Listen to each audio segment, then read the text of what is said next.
जय हिंद दोस्तों, आपका हमारे चैनल जीएम लर्निंग पॉइंट पर स्वागत है। इस वीडियो में जो है हम लोग वेग, चाल तथा त्वरण के बारे में पढ़ेंगे और उनके प्रकारों के बारे में चर्चा करेंगे। तो आइए समझते हैं। पहला चाल।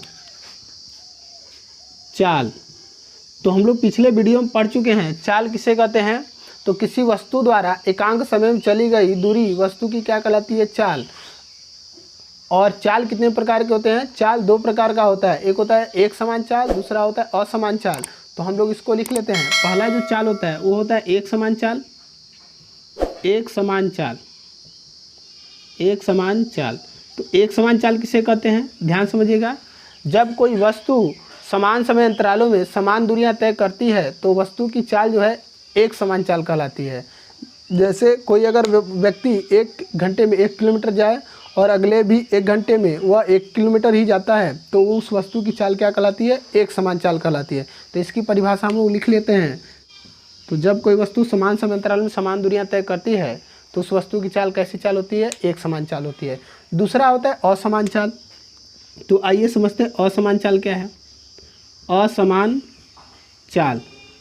तो असमान चाल क्या होता है? जब कोई वस्तु समान समय अंतरालों में भिन्न भिन्न दूरियां तय करती है तो उस वस्तु की चाल को हम लोग क्या बोलते हैं? असमान चाल कहते हैं। तो इसको हम लोग लिख सकते हैं, क्या चाल कहलाता है? असमान चाल कहलाता है। और असमान चाल जो है वो दो प्रकार का होता है। पहला होता है औसत चाल। पहला कौन सा चाल होता है? औसत चाल। औसत चाल। और दूसरा होता है तात्क्षणिक चाल। तो पहले हम औसत चाल के बारे में चर्चा करते हैं। औसत चाल क्या होता है? देखिए, जब कोई वस्तु असमान चाल से चलती है तो वह अलग अलग समय अंतरालों में अलग अलग दूरियां तय करती है। तो वस्तु द्वारा तय की गई संपूर्ण दूरी और उस दूरी को तय करने में लगा संपूर्ण समय का जो अनुपात है उस वस्तु की क्या कहलाती है? औसत चाल कहलाती है। तो औसत चाल की हम लोग परिभाषा लिख सकते हैं। और तो असमान चाल से गतिमान वस्तु द्वारा तय की गई कुल दूरी और उस दूरी को तय करने में लगे कुल समय का जो अनुपात होता है वह वस्तु का क्या कहलाता है? औसत चाल। तो औसत चाल का फार्मूला क्या हो सकता है? औसत चाल बराबर सूत्र क्या होगा? कुल दूरी बटा कुल समय। कुल दूरी बटा कुल समय एक इसका सूत्र हो गया औसत चाल का। और औसत चाल का मात्रक क्या होता है? औसत चाल का मात्रक वही होता है जो चाल का मात्रक हो, यानी मीटर प्रति सेकंड जो इसका एमकेएस पद्धति मात्रक होता है वह औसत चाल होता है। इसके बाद आता है दूसरा जो असमान चाल का प्रकार है वो होता है तात्क्षणिक चाल। तो आइए समझते हैं तात्क्षणिक चाल क्या होता है। दूसरा जो असमान चाल है वो होता है तात्क्षणिक चाल। तात्क्षणिक चाल। तो तात्क्षणिक चाल किसे कहते हैं? देखिए, जब कोई वस्तु गतिमान अवस्था में होती है तो किसी भी विशेष समय पर अगर वस्तु की चाल हम लोग देखते हैं तो वो चाल क्या कहलाता है? वस्तु का तात्क्षणिक चाल कहलाता है। अगर वस्तु जो है एक समान चाल से गतिमान होता है, ध्यान दीजिएगा ये इंपॉर्टेंट टॉपिक है। अगर कोई वस्तु एक समान चाल से गतिमान है तो उसका जो औसत चाल और तात्क्षणिक चाल दोनों क्या होते हैं? समान होते हैं, बराबर होते हैं। तो तात्क्षणिक चाल किसे कहते हैं? किसी भी गतिमान अवस्था में स्थित वस्तु का किसी विशेष समय पर चाल वस्तु का क्या कहलाता है? तात्क्षणिक चाल कहलाता है। तो हम लोग इसकी परिभाषा लिख सकते हैं। तो तात्क्षणिक चाल क्या कहलाता है? किसी विशेष समय पर किसी वस्तु का जो चाल होता है वो कौन सा चाल होता है? तात्क्षणिक चाल होता है। और मोटर वाहनों में जो स्पीडोमीटर लगा होता है वह वस्तु का कौन सा चाल बताता है? तात्क्षणिक चाल बताता है। तो मोटर वाहनों में लगा स्पीडोमीटर किसकी चाल बताता है? तात्क्षणिक चाल को बताता है।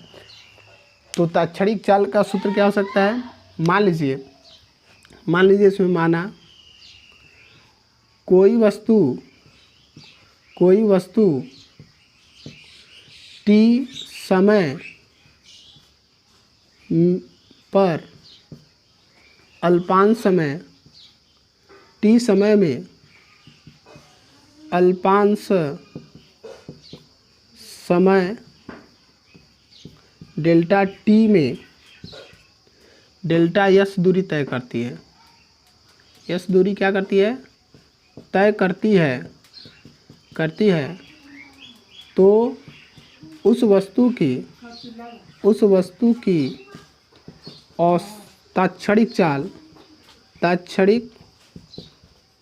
चाल क्या होगा? उसका तात्क्षणिक चाल होगा तात्क्षणिक चाल बराबर फार्मूला होगा हमारा limit h tends to 0 delta S by delta T. तो कहने का मतलब लिमिट मतलब ये दिखाता है कि उस वस्तु क्या है, हमेशा गतिमान अवस्था में रहता है, यानी गति करने के दौरान किसी वस्तु की जो किसी विशेष समय पर चाल होती है वही वस्तु का क्या कहलाता है, तत्क्षणिक चाल कहलाता है। इसके बाद हम लोग वेग, तो वेग किससे कहते हैं, हम लोग पिछले वीडियो में पढ़े हैं कि किसी भी वस्तु द्वारा एकांक समय में किसी निश्चित दिशा में चली गई दूरी वस्तु का क्या कहलाता है, वेग कहलाता है। और वेग कितने प्रकार के होते हैं, दो प्रकार के होते हैं। पहला एक समान वेग, दूसरा असमान वेग। तो पहला जो वेग है वो होता है एक समान वेग। तो हम लोग समझते हैं एक समान वेग किसे कहते हैं, एक समान वेग। अभी हम लोगों ने एक समान चाल के बारे में पढ़ा। तो एक समान चाल क्या था, जब कोई वस्तु समान समय अंतरालों में समान दूरियां तय करती है तो उस वस्तु की चाल क्या कहलाता है, एक समान चाल कहलाता है। उसी प्रकार से एक समान वेग भी होता है। इसमें क्या होता है, दिशा होता है। हम लोग जानते हैं चाल में दिशा नहीं होती है, वेग में दिशा होता है। तो बस इसमें दिशा के साथ बोल देना है, वही डिफरेंशन, तो वो हो जाता है एक समान वेग का। तो एक समान वेग की परिभाषा क्या हो सकती है, जब कोई वस्तु किसी निश्चित दिशा में समान समय अंतरालों में समान दूरियां तय करती है तो उस वस्तु का वेग एक समान वेग कहलाता है। फिर से एक बार सुनिए, जब कोई वस्तु किसी निश्चित दिशा में समान समय अंतरालों में समान दूरियां तय करती है तो उस वस्तु का वेग क्या कहलाता है, एक समान वेग कहलाता है। तो हम इसकी परिभाषा लिख लेते हैं। एक समान वेग किसे कहते हैं, फिर से एक बार समझते हैं। जब कोई वस्तु किसी निश्चित दिशा में समान समय अंतराल में समान दूरियां तय करती है तो उस वस्तु का वेग एक समान वेग कहलाता है। असमान वेग, असमान वेग। तो असमान वेग किसे कहते हैं, देखिए असमान वेग दो तरीके से हो सकता है। एक दिशा बदलने से, एक क्या होता है अलग अलग दूरियां, यानी अलग अलग समय में अलग अलग दूरियां तय करती है तो उससे बदलने से, यानी कहने का मतलब विस्थापन बदलने से और समय के बदलने से असमान वेग होगा। हम लोग असमान चाल भी पढ़े। असमान चाल किसे कहते हैं, जब कोई वस्तु समान समय अंतरालों में असमान दूरियां तय करती है तो वस्तु का चाल क्या कहलाता है, असमान चाल कहलाता है। उसी प्रकार से असमान वेग भी होता है। असमान वेग किसे कहते हैं, जब कोई वस्तु किसी निश्चित दिशा में समान समय अंतरालों में, जब कोई वस्तु किसी निश्चित दिशा में समान समय अंतरालों में भिन्न भिन्न दूरियां तय करती है तो उस वस्तु का जो वेग है वो कौन सा वेग कहलाता है, असमान वेग कहलाता है। दूसरा ये क्या था, दूरियों के बदलने से असमान वेग। दूसरा है अगर मान लीजिए वस्तु जो है समान समय अंतराल में समान दूरियां तय कर रही है, किंतु गति करने के दौरान अगर उसकी दिशा लगातार बदलती रही है तो वह वेग भी क्या कहलाता है, असमान वेग कहलाता है। जैसे अगर कोई वस्तु जो है वृत्तीय पथ पर अगर गति करता है तो वो गति करते समय क्या करता है, निरंतर अपनी दिशा को बदलता रहता है। तो इस प्रकार का वेग क्या कहलाता है, असमान वेग कहलाता है। तो असमान वेग दो प्रकार से हो सकते हैं, एक दिशा बदलने से, एक दूरियां बदलने से। तो हम लोग इसकी परिभाषा लिख सकते हैं, क्या लिखेंगे, और असमान वेग भी दो प्रकार के होते हैं। पहला होता है औसत वेग, दूसरा होता है तात्क्षणिक वेग। जैसे हम लोग औसत चाल और तात्क्षणिक चाल पढ़े हैं उसी प्रकार से। तो पहला इसमें जो होता है असमान वेग वो होता है हमारा, क्या होता है, औसत वेग। औसत वेग, तो औसत वेग किसे कहते हैं, तो जब कोई वस्तु किसी निश्चित दिशा में समान समय अंतरालों में भिन्न भिन्न दूरियां तय करती है तो वस्तु द्वारा तय किए गए संपूर्ण दूरियां या संपूर्ण विस्थापन और उस विस्थापन को तय करने में लगा संपूर्ण समय का अनुपात वस्तु का क्या कहलाता है, औसत वेग। तो ठीक है, लिख लेते हैं इसकी परिभाषा।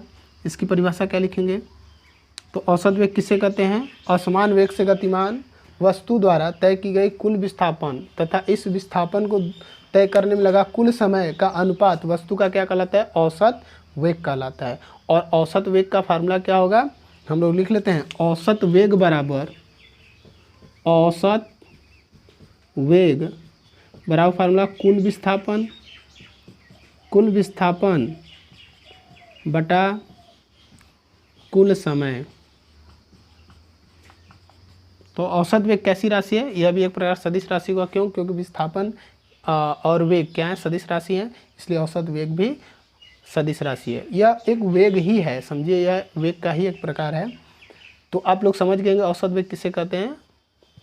अब औसत वेग का मात्रक भी उसी समान होता है, चाल का जो मात्रक होता है वही वेग का मात्रक होता है, वही औसत वेग का भी मात्रक होता है। दूसरा जो असमान वेग है वो होता है हमारा तात्क्षणिक वेग या तात्कालिक वेग।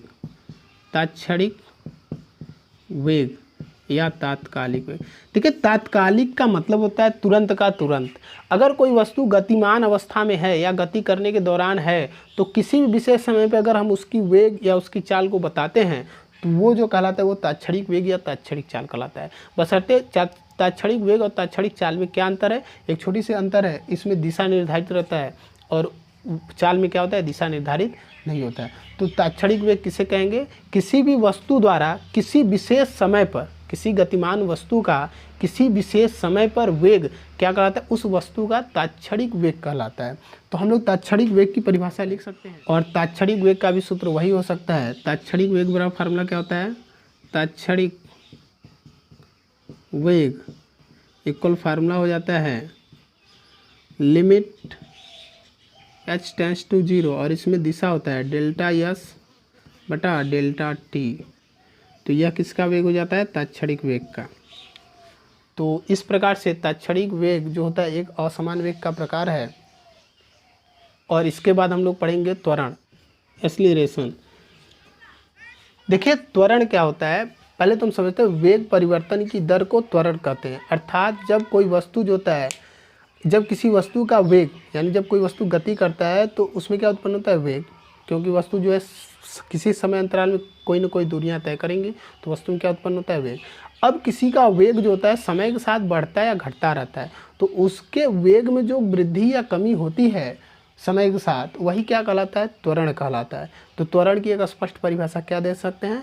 किसी वस्तु के वेग में परिवर्तन की दर को हम लोग क्या कहते हैं? त्वरण कहते हैं। तो त्वरण की परिभाषा हम लोग लिख सकते हैं। तात्पर्य सीधा समझिए, वेग परिवर्तन की दर यानी समय के साथ अगर वस्तु का वेग बदलता है तो त्वरण उत्पन्न होगा। अगर समय के साथ वस्तु का वेग नहीं बदलता है तो वस्तु में त्वरण नहीं उत्पन्न होगा।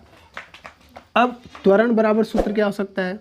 तो त्वरण बराबर सूत्र होता है, ध्यान रखिएगा, त्वरण बराबर होता है वेग परिवर्तन की दर। त्वरण का फार्मूला होता है। तो अब दर का मतलब, वेग परिवर्तन की दर का मतलब क्या है कि मान लीजिए अभी किसी वस्तु का वेग भी है और t समय बाद उसका वेग बदल करके कुछ और हो जाता है, तो इस प्रकार से वेग में वृद्धि होगी। तो वेग में जब वृद्धि होगी तो क्या उत्पन्न होगा? त्वरण उत्पन्न होगा। तो हम लोग यहाँ पे लिख सकते हैं, तो त्वरण बराबर सूत्र हो सकता है, त्वरण को a से दर्शाते हैं, तो त्वरण बराबर हो जाएगा वेग परिवर्तन की दर। तो मान लेते वस्तु का अगर वेग परिवर्तन डेल्टा भी है बटा दर मतलब होता है समय, समय के साथ बदलता है तो t।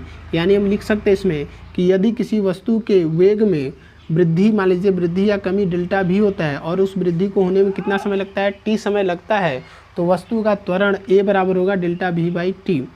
और इसका जो मात्रक है, ये तो त्वरण का फार्मूला हो गया। मात्रक की बात करते हैं, मात्रक। तो इसका जो मात्रक होगा वो ध्यान समझिएगा, वेग का मात्रक क्या होता है? वेग का मात्रक क्या होता है? ध्यान समझिएगा, वेग का मात्रक, वेग का मात्रक होता है, वेग का मात्रक होता है मीटर प्रति सेकंड। क्या होता है? मीटर प्रति सेकंड। और समय का मात्रक क्या होता है? समय की मात्रक की बात करें, समय का मात्रक होता है सेकंड। क्या होता है? समय का मात्रक सेकंड होता है। तो त्वरण का मात्रक क्या होगा? त्वरण का मात्रक, त्वरण का मात्रक होगा मीटर बटा सेकेंड है ही, प्रति एक और सेकेंड आ जाएगा।